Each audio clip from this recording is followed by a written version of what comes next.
Ramaphosa, President of the Republic of South Africa. I request protocol to escort His Excellency. On behalf of the General Assembly, I have the honor to welcome His Excellency, Matamela Cyril Ramaphosa, President of the Republic of South Africa, and to invite him to address the Assembly.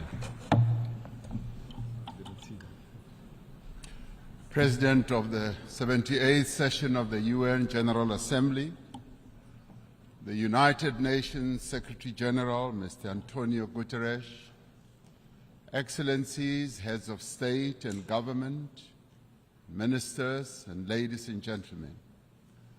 78 years ago, in the aftermath of the Second World War, the nations of the world made a solemn commitment to save future generations from the horror and the suffering of war. Through the United Nations Charter, these nations accepted a shared mandate to foster peace and promote fundamental human rights, to promote social progress, and to ensure that there's a better standard of life for all. And yet, as we gather here, much of humanity is confronted by war and conflict, by want and hunger, by disease and environmental damage and disaster. Solidarity and trust between states is being eroded. Inequality, poverty, and unemployment are deepening across many nations in the world.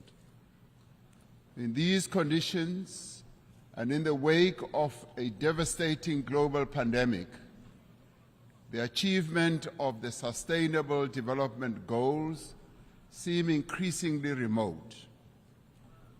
At the moment when every human effort should be directed towards the realization of Agenda 2030, our attention and our energies have once again been diverted by the scourge of war. But these woes, these divisions, these seemingly intractable troubles can and must be overcome.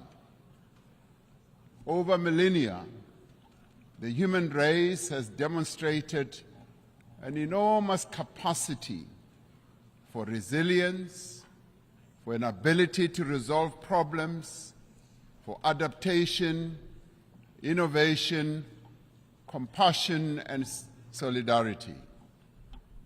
At this moment, we are all called upon to reaffirm these essential qualities that define our common humanity. These qualities must be evident in how we work together as a global community and as nations of the world to end war and conflict. South Africa has consistently advocated for dialogue, for negotiation and diplomacy to prevent and end conflict and achieve lasting peace. It has committed itself as a country to the promotion of human rights, human dignity, justice, democracy, and to the adherence of international law. From the experience of our own journey, from the evil system of apartheid, which was declared a crime against humanity by this very organization, to democracy, we value the importance of engaging all parties to conflicts to achieve peaceful, just, and enduring solutions. It is these principles that inform South Africa's participation in the African Peace Initiative, which seeks a peaceful resolution of the conflict between Russia and Ukraine. In this conflict, as in all conflicts, we have insisted that the UN Charter's principle of respect for the territorial integrity of every country should be upheld. Our participation in the African Peace Initiative, supported by 7 countries from the African continent, is informed by a desire to see an end to the suffering of those most directly affected by the conflict and the millions on our own continent and across the world who, as a result of the conflict, are now vulnerable to worsening hunger and deprivation. As we engaged with the parties in this conflict as African leaders, one of the issues we raised was that there should be confidence-building measures that could create a sense of conflict towards the resolution of this conflict. In this regard, we said issues such as the return of the children who were removed from Ukraine should be returned. We also said that the prisoners of war should be exchanged between the 2 countries. I've just held a meeting with President Zelensky, who says that, in part, some of our efforts are bearing fruit as the children are now being returned and the prisoners are also being exchanged. But then we said we need to see this happening on a much faster pace. As the international community, we must do everything within our means to enable meaningful dialogue, just as we should refrain from any actions that fuel conflict. As we confront other conflicts in several parts of the world, including on our own continent, Africa, we need to be investing in prevention and peace building.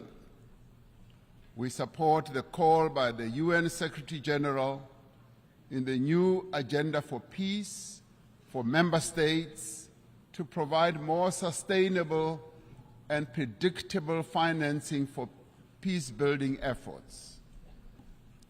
As a global community, we should be concerned by the recent incidents of unconstitutional changes of government in some parts of Africa. The global community needs to work alongside the African Union to support peace efforts in the DRC, in Libya, Sudan, Somalia, Mali, Central African Republic, South Sudan, North Mozambique, the Great Lakes region, the Sahel, Niger, and the Horn of Africa. The African Union Peace and Security Council has declared that it stands ready to deepen its cooperation with the UN Security Council to silence the guns on the African continent and to achieve peace and stability and development. We are called upon to remain true to the founding principles of the United Nations by recognizing the inalienable right of the people of Western Sahara for self-determination in line with the relevant UN General Assembly resolutions. We must work for peace in the Middle East for as long as the land of the Palestinians remains occupied, for as long as their rights are ignored and their dignity is denied, such peace will remain elusive. The actions of the government of Israel have imperiled the possibility of a viable 2-state solution. The principles of the UN Charter on Territorial Integrity and on the prohibition of the annexation of land through the use of force must be applied in this situation as well. South Africa continues to call for the lifting of the economic embargo that was imposed 60 years ago against Cuba.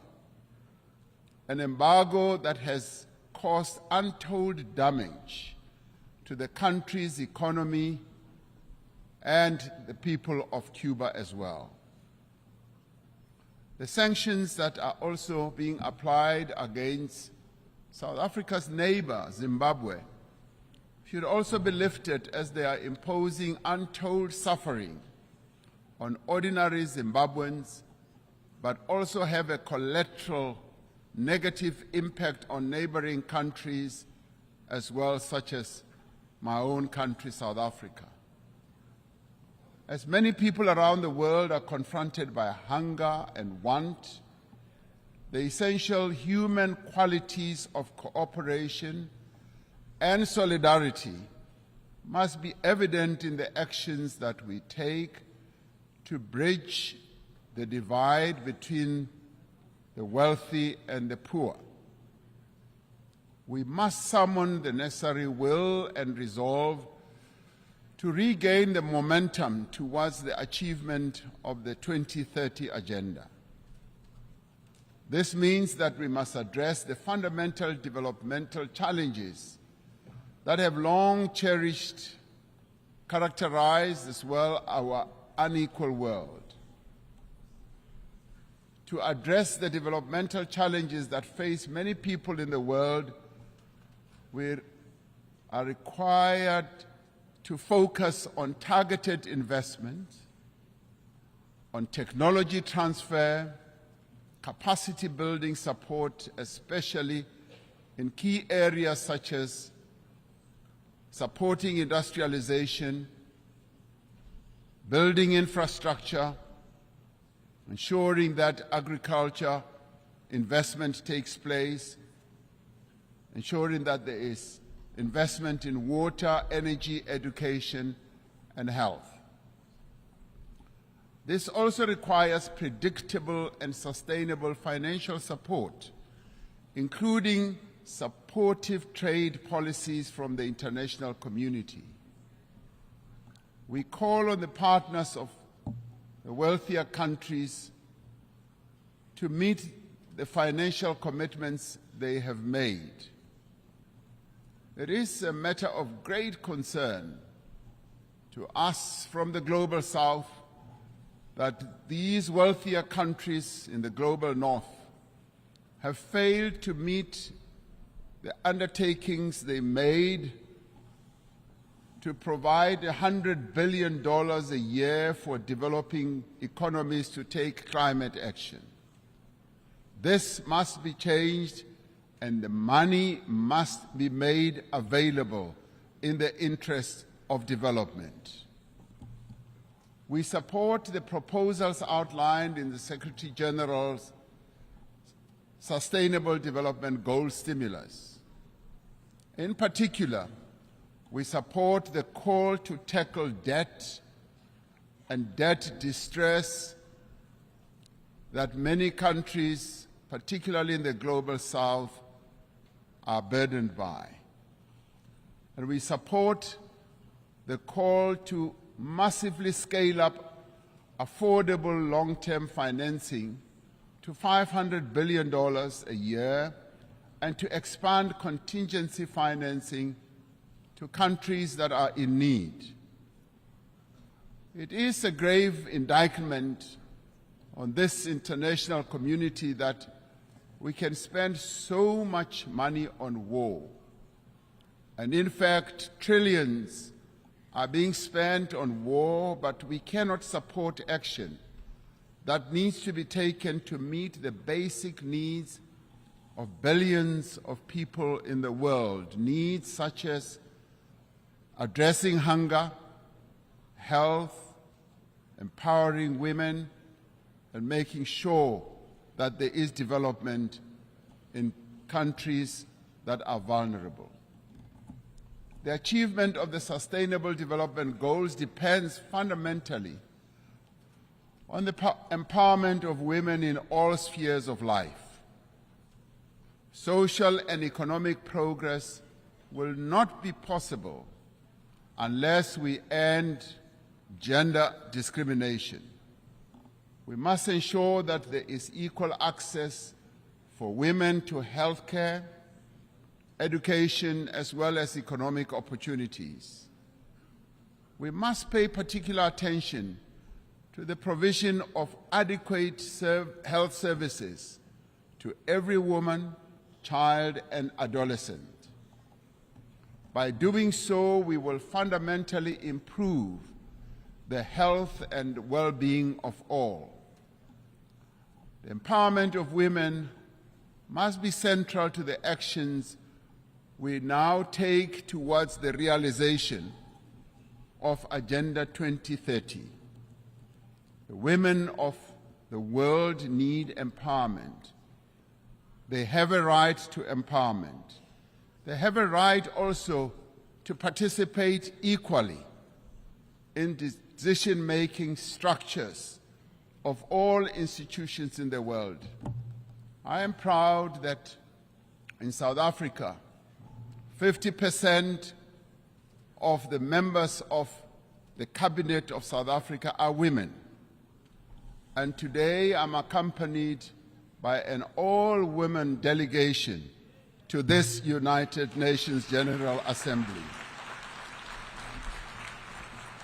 It should be a matter of concern to us all that the majority of people who are sitting in this assembly are men. The question we have to ask, where are the women of the world?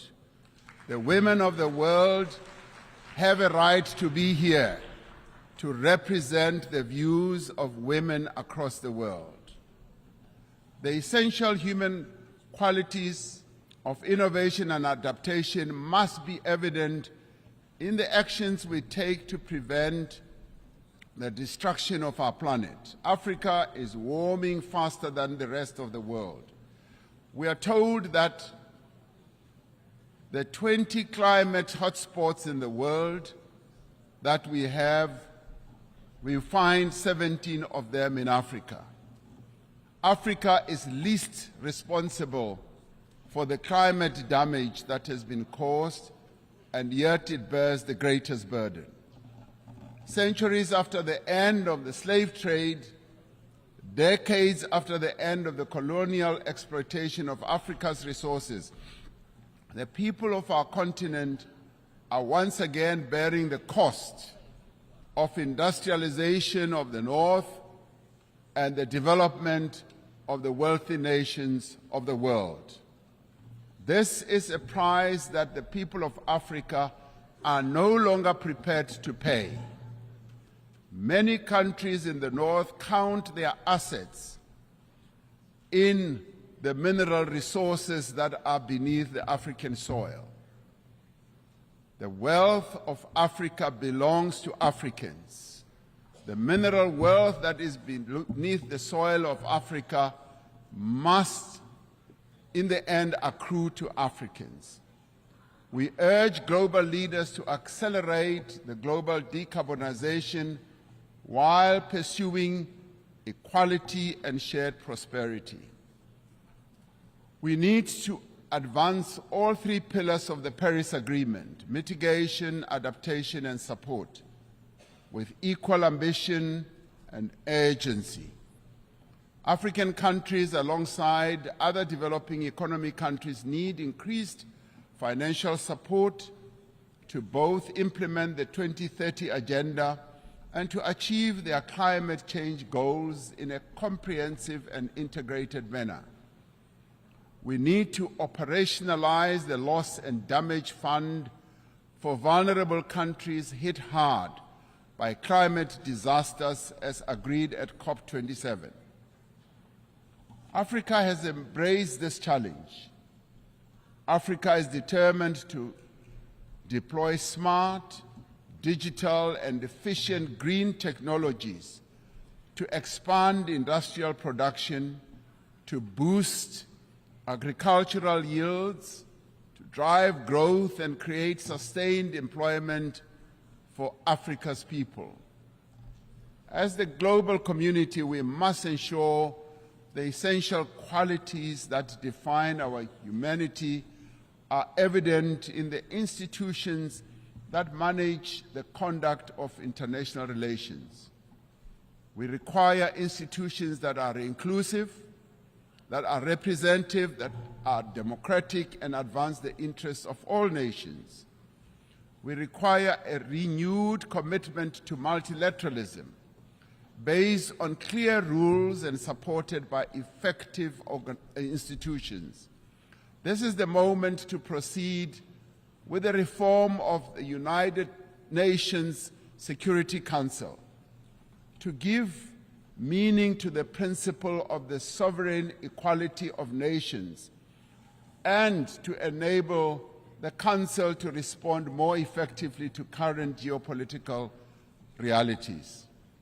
We are pleased that the common African position on the reform of the Security Council is increasingly enjoying wide support. This process must move to text-based negotiations, creating an opportunity for convergence between member states.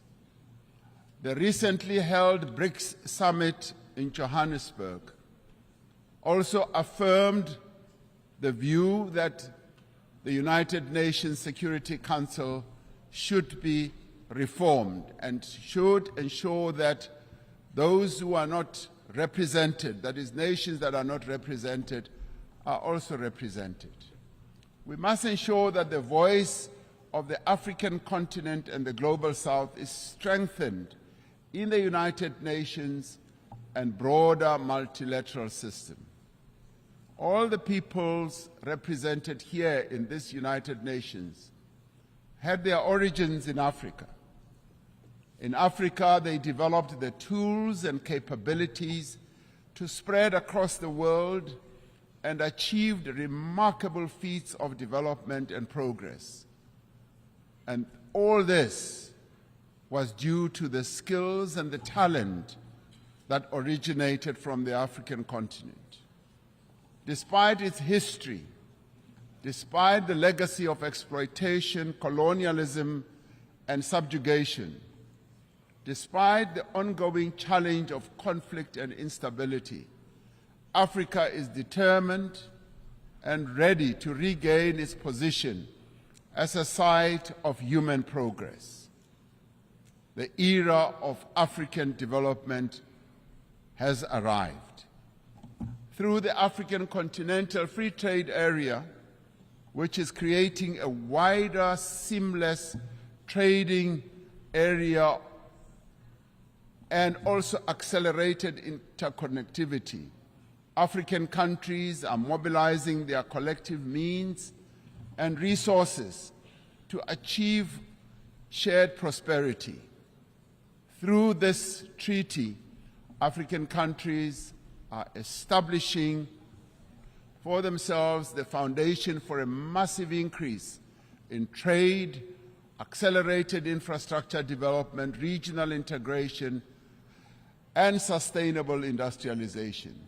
As the global community, we have the means and we have the desire to confront and overcome enormous challenges that face humanity today. As the nations gathered here in this General Assembly, let us demonstrate that we have both the will as well as the resolve to secure a peaceful, prosperous, and sustainable future for our world, but more importantly, for future generations that will follow, leaving no one behind. That is the duty that we